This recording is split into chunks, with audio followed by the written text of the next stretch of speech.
Muhammad Al-Fatih dari Wallachia hingga Italia. Setelah keberhasilan kampanye militer di pesisir selatan Laut Hitam, kini Sultan Muhammad II mengarahkan pasukannya ke pesisir utara. Wallachia pada masa itu dipimpin oleh Vlad Dracula yang pernah menjadi tawanan Turki Utsmani pada masa Sultan Murad II.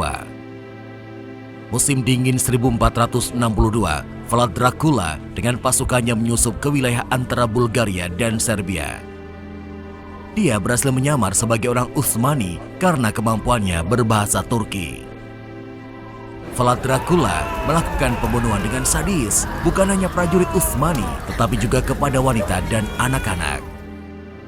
Begitu populernya kesadisan Pangeran Wallachia hingga melintasi abad, membuat Abraham Stoker menjadikannya inspirasi sosok haus darah dalam novel Dracula.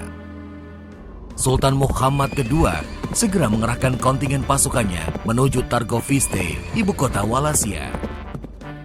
Di sebuah malam, pasukan Turki berada di pinggiran Targoviste mendapatkan serangan mendadak.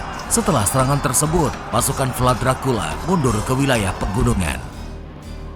Pasukan Turki yang dipimpin Sultan Muhammad II berhasil menguasai Targoviste beberapa waktu kemudian. Sedangkan Vlad Dracula melarikan diri dan menjadi tawanan di Hongaria. Memasuki tahun 1463, kampanye militer Turki Utsmani kembali bergerak menuju barat, yaitu Bosnia. Stefan Tomašević, pemimpin Bosnia, mencoba meminta bantuan ke Venesia. Namun bantuan itu tidak pernah sampai ke Bosnia. Tanpa bantuan dari aliansi mereka, baik Hongaria maupun Venesia, pasukan Turki Utsmani dengan cepat menguasai ibu kota kerajaan, Bobovec. Sampai tahun 1463, Bosnia merupakan provinsi paling barat dari Kesultanan Turki Utsmani. Setelah kampanye militer di Bosnia, Turki Utsmani menghadapi perang berkepanjangan dengan Republik Venesia. Perang tersebut baru berakhir tahun 1479. Perang tersebut berujung perjanjian damai ketika pasukan Turki berhasil mencapai tepian Venesia. Venesia menyerahkan Sekodra, Dalmatia, dan Pulau Negroponte di Yunani.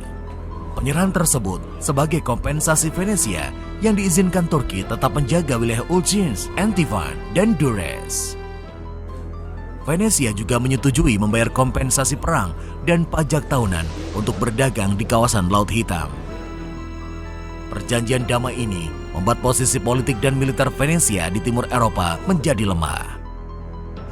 Selama masa perang panjang dengan Venesia, Sultan Muhammad II juga melancarkan kampanye militernya ke Anatolia atau Asia Minor.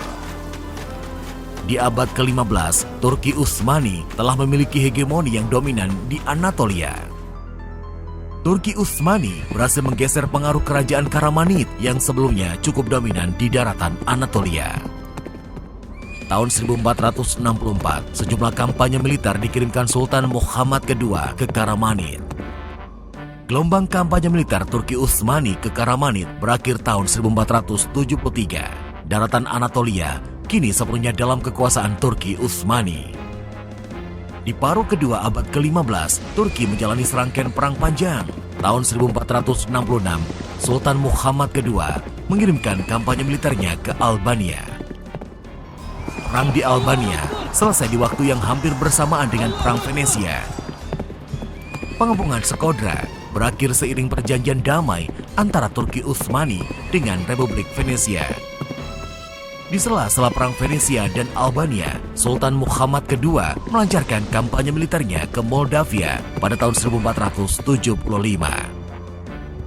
Kampanye militer ke Moldavia terbilang singkat. Dalam waktu setahun, Moldavia yang sekarang disebut Moldova jatuh ke dalam kekuasaan Turki Utsmani.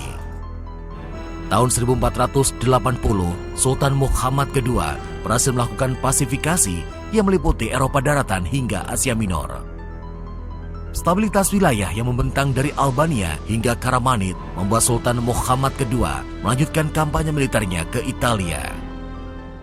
Sultan Muhammad mengirimkan kontingen yang dipimpin Gedik Ahmed Pasha menyerbu Otranto. Jatuhnya Otranto membuat gejolak di daratan Italia. Setelah Konstantinopel, kini Roma dalam ancaman yang sama. tahun 1481, pasukan Turki terpaksa melakukan perjanjian damai dengan pasukan gabungan di Italia dan mundur ke Albania. Hal ini terpaksa dilakukan karena pada 3 Mei 1481, Sultan Muhammad II tutup usia. Selama masa kepemimpinannya, Sultan Muhammad II mendapatkan pencapaian yang jauh melebihi para pendahulunya. Bukan hanya Konstantinopel, tetapi dari Eropa Tengah hingga Asia Minor. Turki Utsmani menjadi negara multiras dan multilingual, dan Istanbul menjadi rujukan pembangunan tata kota metropolitan abad ke-15. Sebagai ibu kota negara Muslim, Sultan Muhammad II menjadikan Istanbul sebagai kota yang penuh toleransi bagi umat beragama lainnya. Gereja Bizantium tetap berdiri dan pemeluknya diberi kebebasan tanpa adanya intimidasi. Tidak ada pemaksaan agama dalam kekuasaan Turki Utsmani. Sultan Muhammad II sangat menaruh perhatian dalam bidang sastra, seni, dan sains. Sebuah perpustakaan dibangun berisi lebih dari 8.000 manuskrip dalam bahasa Arab, Persia, Latin, dan Yunani. Salinan pustaka-pustaka klasik Yunani seperti Iliad karya Homerus atau Anabasis Alexander Agung karya Aryan tersimpan rapi dalam perpustakaan Istanbul. Muhammad Al-Fatih tercatat dalam sejarah bukan hanya sebagai ahli militer, namun dan yang lebih utama kemampuannya dalam membentuk peradaban dari berbagai etnis, bahasa, dan agama.